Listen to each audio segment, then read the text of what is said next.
এই দুটো ছবি দেখুন, কালীঘাট মেট্রো কিস, और দিল্লি মেট্রো কিস। प्यारी समझ गई।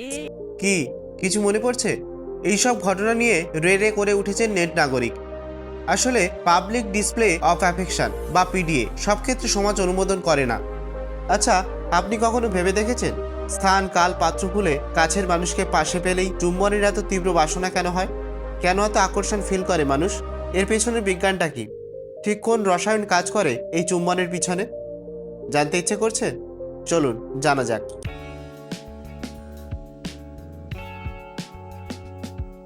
মার্কিন যুক্তরাষ্ট্রের ইউনিভার্সিটি আর্ট অ্যালবেনির মনস্তত্ত্বের অধ্যাপক গর্ডন গ্যালাপ জুনিয়রের মতে, প্রাচীনকালে মা শক্ত খাবার মুখে চিবিয়ে নরম করে শিশুকে খাইয়ে দিতেন, আর সেই থেকেই চুম্বনের উৎপত্তি।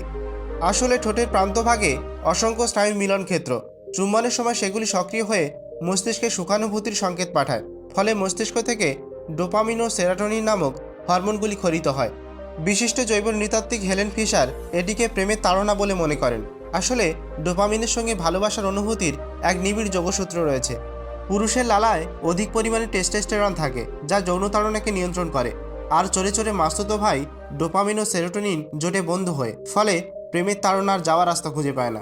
ঠিক সেই সময় অক্সিটোসিন মস্তিষ্কে তার হোমওয়ার্ক শুরু করে। শারীরবিদ্যায় এর নাম কাডেল হরমোন।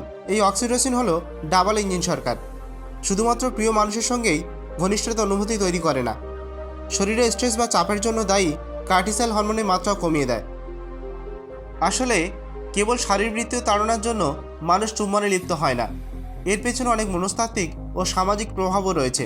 টেস্টোস্টেরন ও ইস্ট্রোজেনের প্রভাব ছাড়াও কেউ যখন অন্য কারোর প্রতি শারীরিক ও মানসিকভাবে আকৃষ্ট হন, তখন মস্তিষ্ক থেকে ডোপামিন নিঃসারিত হয়। তাছাড়াও ঘনিষ্ঠতা, বিশ্বাস, স্নেহের মতো অনুভূতিগুলোও অনেক সময় চুম্বনের ক্ষেত্রে অনুঘটকের কাজ করে। চুম্বন নানা রকম আবেগ প্রকাশের অন্যতম একটি মাধ্যম। জানেন তো, আমেরিকা, কানাডা সহ পাশ্চাত্যের অনেক দেশেই চুম্বন হলো স্নেহ, ভালোবাসা, রোমান্টিসিজম দেখানোর একটি সামাজিক মাধ্যম। কিন্তু বর্তমানে ভারতের মতো রক্ষণশীল দেশগুলোতেও এই প্রবণতা দেখা যাচ্ছে। কিন্তু কেন?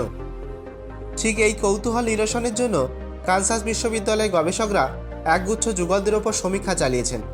তাতে মনস্তাত্ত্বিক কিছু বিষয় উঠে এসেছে। 1. বেশিরভাগ যুগলই চুম্বনে লিপ্ত হয় আলোচনার কেন্দ্রবিন্দুতে আসার জন্য। 2. কেউ আবার নিজেদের সাহস পরীক্ষা করে দেখতে চান যে জনসম্মুখে তারা কতটা সাবলীল। 3. তাছাড়া লোকজনকে ঈর্ষান্বিত করার জন্য অনেকে এগুলো করে থাকেন। পরিশেষে এটুকু বলা, ঠোঁটের স্পর্শ শুধুই গতানুগতিক দৃষ্টিতে দোলাচল তোলে না, আসল মাস্টার মাইন্ড তো হলো এই হরমোন। এটুকু যদি আমরা মাথায় রাখি, তাহলে প্রকাশ্যে চুমু এই সামাজিক ধাক্কাটা এমনিতেই ফিনিশ।